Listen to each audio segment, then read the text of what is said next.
BPSC ने अब संयुक्त प्रतियोगिता परीक्षा में बड़ा बदलाव किया है। प्री और मेंस दोनों में अब आयोग ने बदलाव किया है। इसके तहत अब प्रारंभिक परीक्षा में निगेटिव मार्किंग और मुख्य परीक्षा में ऑप्शनल पेपर को क्वालिफाइंग कर दिया गया है। अभ्यर्थियों का चयन अब सामान्य अध्ययन और निबंध में लाए नंबर के आधार पर होगा।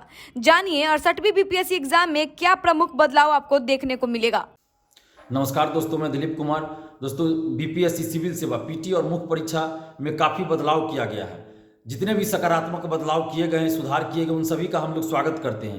पीटी में निगेटिव मार्किंग का प्रावधान किया गया, जिसका कि हम लोग स्वागत करते हैं। लेकिन एक मांग भी है कि ई ऑप्शन को हटा दिया जाए, क्योंकि ई ऑप्शन में 2 ऑप्शन है, इनमें से एक से ज़्यादा सही ऑब्लिक इनमें से कोई सही नहीं, इसलिए ई ऑप्शन को हटा दिया जाए। ये छात्रों की मांग है, तो छात्रों की मांग पे ध्यान देना चाहिए बीपीएससी को, और पीटी से ई ऑप्शन को हटा दिया जाना चाहिए और निगेटिव मार्किंग लागू करने का सभी स्वागत कर रहे हैं। इसके साथ ही मुख्य परीक्षा में जो ऑप्शनल पेपर को अब क्वालिफाइंग कर दिया गया है और एमसीक्यू कर दिया गया है। साथ ही निबंध पेपर को जोड़ा गया, जो कि एक नया है।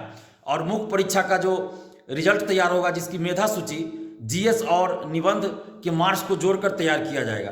तो ये एक अच्छा बदलाव है, सकारात्मक बदलाव है, इसका हम लोग स्वागत करते हैं।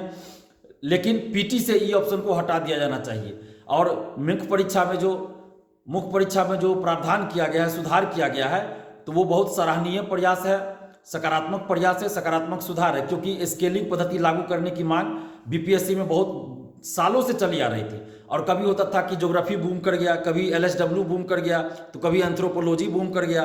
तो लगातार कई वर्षों तक होता था किसी सब्जेक्ट, किसी खास 2-4 सब्जेक्ट ऐसे जिससे रिजल्ट ही नहीं आता था।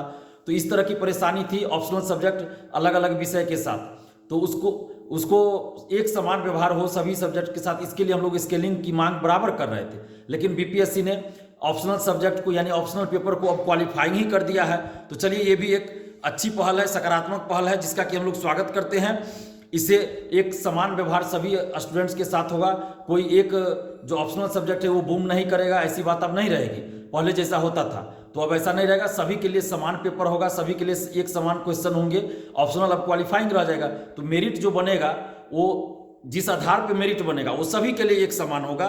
तो ये बहुत अच्छी पहल है, सकारात्मक सुधार है, इसका हम लोग स्वागत करते हैं। साथ ही एक मांग कर रहे हैं बीपीएससी से, बीपीएससी के चेयरमैन साहब से, कि आप बीपीएससी पीटी से ई ऑप्शन को हटा दीजिए, क्योंकि ये बहुत विवादास्पद है। और ई ऑप्शन को हटाने की मांग लाखों छात्र कर रहे हैं, लाखों अभ्यर्थी कर रहे हैं। तो इस चीज को बीपीएससी को ध्यान में रखना चाहिए और बीपीएससी पीटी से ई ऑप्शन को हटा देना चाहिए। साथ ही पीटी का रिजल्ट अपीयरेंस का 10% दिया जाना चाहिए। तो ये जो मांगे हैं, इस पे बीपीएससी को विचार करना चाहिए। धन्यवाद, जय हिंद।